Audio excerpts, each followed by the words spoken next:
Sea alabado Jesucristo. Abriendo estos micrófonos, les habla el Padre Salvador Fernández. En estos momentos en que estamos dando comienzo, continuando en esta introducción, a un estudio de la cristología de la persona de Jesucristo. La humanidad debe a Israel la creencia en un Dios creador y conservador del cielo y de la tierra, que rige los destinos de los pueblos y de los hombres.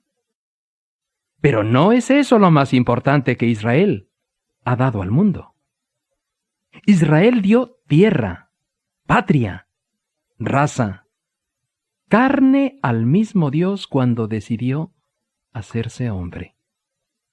Queremos conocer bien a ese pueblo, pero sobre todo queremos con este curso conocer bien a ese Dios que caminó por la Tierra Santa. Vamos a iniciar este primer tema que nos llevará a responder a lo que Jesucristo nuestro Señor en oración, en el capítulo 17 del Evangelio de San Juan, decía: esta es la vida eterna, que te conozcan a ti, el único Dios verdadero, y al que has enviado, Jesucristo. ¿Por qué conocer a Jesucristo?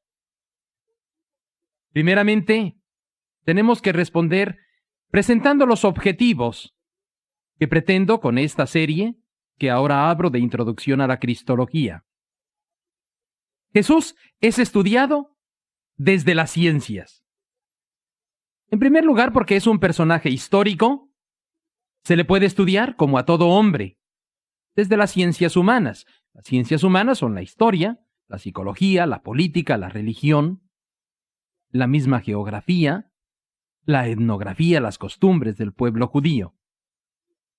Ahora bien, si esto como personaje histórico puede ser un primer motivo, hay también una segunda realidad, un segundo motivo, y es el interés de las ciencias de este personaje histórico surge porque hay muchos hombres que creen en Cristo después de 2000 años. Y como creen en Cristo después de 2000 años, este personaje histórico nos incomoda, estimula nuestro espíritu, estimula nuestra inteligencia para ver por qué ha tenido tanto éxito. El hecho de que muchos crean en Cristo todavía es lo que nos lleva a estudiar a Jesucristo, además de que Él haya sido un personaje histórico. Y en tercer lugar, las ciencias, es decir, la historia, la psicología, la etnografía, la política y la misma religión, no pueden llegar a descifrar el misterio completo de Jesucristo. Yo puedo, a través de la historia, decir tiempo, lugar, acontecimientos, en fechas y en lugares. Pero decir lo que aconteció en aquella fecha, en aquel lugar, realizado por aquel personaje histórico, es Jesús de Nazaret, y concluir que es Dios Jesús de Nazaret, eso no me lo pueden dar las ciencias humanas, historia, psicología, religión. No me lo pueden dar. Esto me lo da la fe. ¿Y cómo me lo da la fe? Por eso Jesucristo, allá en el huerto de Getsemaní, está rezando a su Padre: esta es la vida eterna, en que te conozcan a ti y al que enviaste, Jesucristo. Ahora bien, hay un segundo bloque, por así decirlo, de motivos que podían también llevarnos a estudiar a Jesús de Nazaret, y es por parte del pueblo judío. Cristo ha nacido en un lugar, que es Palestina, ha vivido unas costumbres, ha orado, según enseña la Sagrada Escritura en el Antiguo Testamento, con los salmos.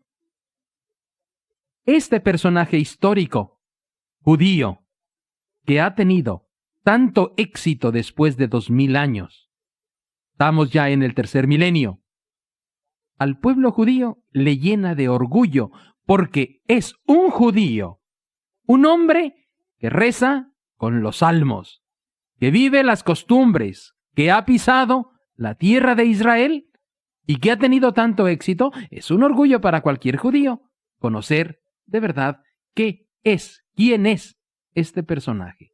¿Qué es? ¿Quién es? ¿Simple hombre o hay algo más?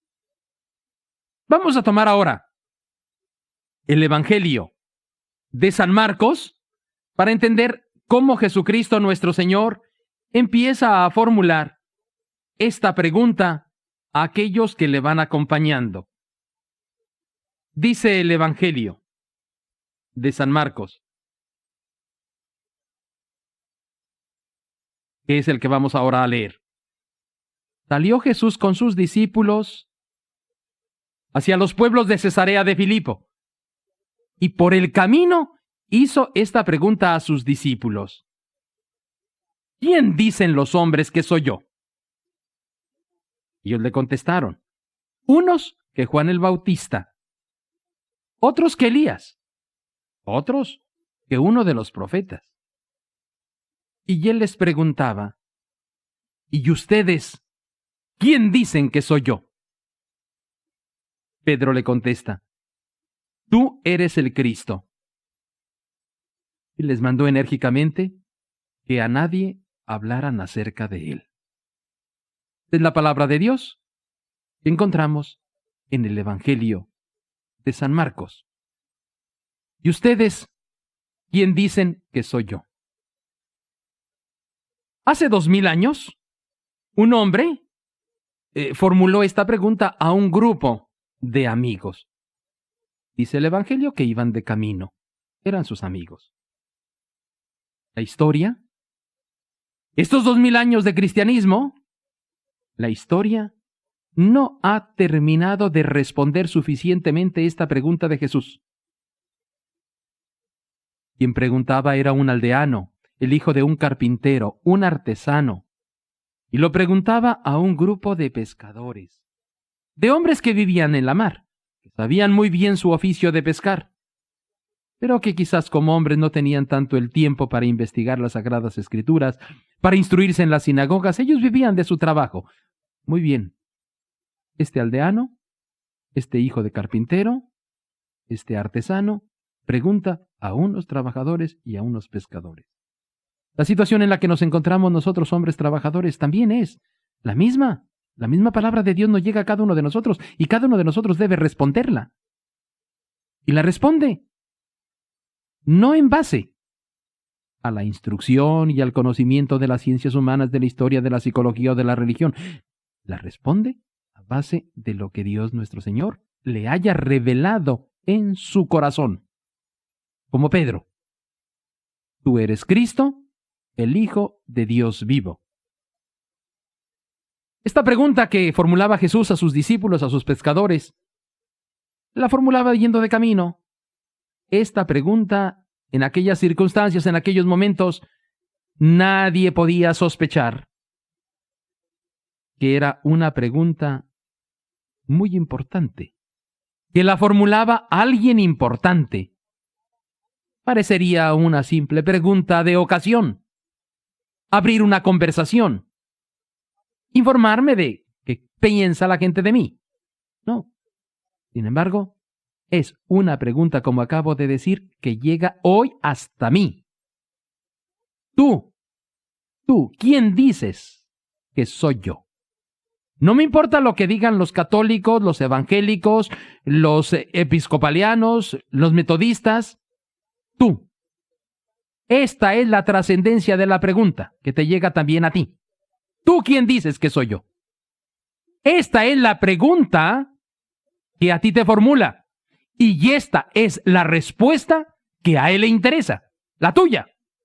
No lo que dicen los metodistas, no lo que dice la Iglesia Católica, lo que tú dices de él. La pregunta atenaza, la pregunta compromete. Ante Jesucristo no podemos ser indiferentes. Porque él lo dijo: ¿conmigo o contra mí? El que no está conmigo, la riega, desparrama. ¿Qué respondes tú al Señor? El Señor vestía pobremente. Los que le rodeaban eran gente sin cultura, sin aquello que el mundo llama cultura, sin apoyos morales, sin puestos de gobierno, de política, sin haber acudido a las universidades.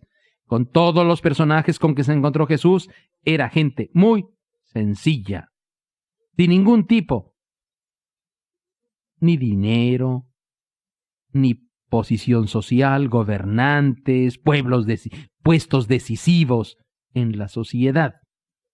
No, ni siquiera el pueblo era importante. Palestina no lo era importante. Menos Nazaret, a decir de Natanael. De Nazaret, ¿puede salir algo bueno? De allá puede venir.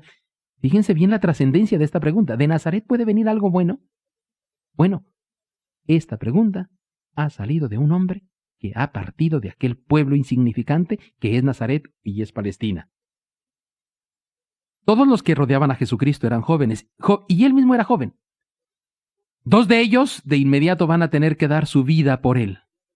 El primero, el Señor, que a sus 33 años tiene que subir a la cruz, en todo el juicio que nosotros conocemos. El Señor siempre lo fue, desde el principio, y lo sería siempre, odiado por los poderosos. Comenzamos con Herodes, seguimos con Pilato, seguimos con aquellos que son los dirigentes religiosos del pueblo judío. Pero los pobres tampoco no intentaban, no podían, hacían su intento, pero no terminaban de entender lo que aquel hombre y sus 12 amigos predicaban. Es verdad que un momento el Señor convirtió panes para todos. Lo quieren nombrar rey, pero no acaban de entenderle. Su reino es de otro mundo, tanto para los pobres como para aquellos que quieren aclamarlo rey. El Señor era efectivamente un incomprendido. Los violentos lo encontraban débil y manso. Pilato, a mí no me respondes. Herodes, cuando no le respondió nada, lo trató de loco, débil y manso. Como oveja fue llevado al matadero sin abrir la boca. Los custodios del orden, en cambio, lo veían violento y peligroso. Conviene que un hombre perezca y no todo el pueblo, uno por todos. Los violentos, los custodios del orden, lo encuentran violento y peligroso. Mientras que los violentos lo encuentran manso y débil, los encargados del orden ven que el Señor les disturba. Los cultos lo desprecian y lo temen. Lo desprecian. Si éste fuera, pero sospechamos de él que no es. Si fuera profeta, sabría qué clase de mujer lo está tocando. Los cultos lo despreciaban y lo temían. Los poderosos se reían de sus locuras. A otros, salvado que se salve a sí mismo, si es el Hijo de Dios. Había dedicado toda su vida a Dios, pero los ministros oficiales de la religión, los sacerdotes, los sumos sacerdotes, lo veían como un blasfemo y como un enemigo del cielo. Pero Jesús nuestro Señor hace la pregunta igual que le formuló aquel ciego de nacimiento. ¿Tú crees en el Hijo del Hombre? Y el ciego responde, ¿quién es para que crea?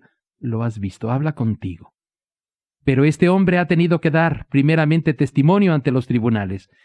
Dio el testimonio abiertamente, y cuando dio el testimonio abiertamente, lo expulsaron, a él y a sus padres.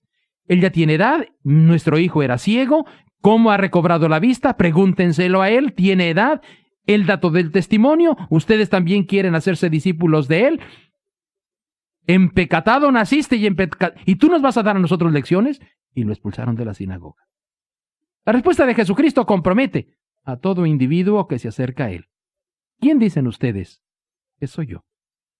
Este ha sido, y es el primer tema que estamos en estos momentos tocando. Acercarnos como se acercaron los coetáneos, los contemporáneos, los que vivieron con Jesucristo. Bien fueran los apóstoles a quienes formulaba de camino esta pregunta, ¿quién dice la gente que soy yo? ¿Quién dicen que soy yo?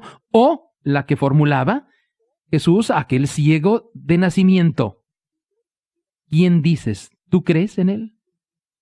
No importa que tengan que expulsarte de la sinagoga. Lo importante es que la respuesta de Jesucristo y la que a Él le interesa es esa respuesta personal que tú das con todo el corazón, con toda la fe, y por eso es por lo que nosotros estamos estudiando este tema como introducción a un conocimiento más sistemático, más ordenado de lo que es la persona de Jesucristo nuestro Señor.